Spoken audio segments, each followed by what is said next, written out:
New exhibit is on display to honor one of the first schools for Black students. You can see it at the Alabama Department of Archives and History. WSFA 12 News reporter Bethany Davis is live there this morning. Bethany, this is a part of the department's ongoing effort to recognize how our past is shaping our future.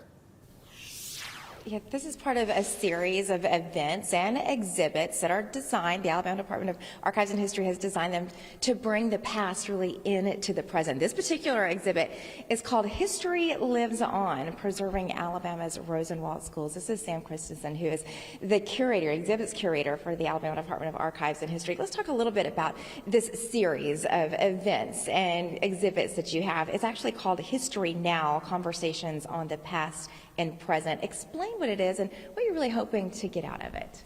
So the general idea is basically, as you said, we take present day issues and then do a deep dive on their root causes from the past. And then we usually have sometimes panel discussions of experts that come together and explain the roots of these issues. Which is kind of what you're doing tomorrow night to kick off this particular exhibit. Talk a little bit about tomorrow's event. So tomorrow at 6 o'clock, we'll have a panel discussion moderated by myself about preserving Alabama's Rosenwald Schools. We'll have Ms. Dorothy Walker, who's a preservation expert and currently is the site director of the Freedom Rides Museum. Professor Gorham Bird from Auburn University's College of Architecture, Design, and Construction, who's really taken a lead on a lot of this preservation work throughout Alabama. And then Mr. Thomas Boyd of the Tankersley School.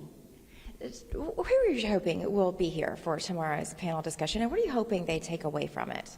I hope they take away that preservation is important and we all have an obligation to preserve our past, and especially when it's manifested in such wonderful architectural features like Rosenwald Schools.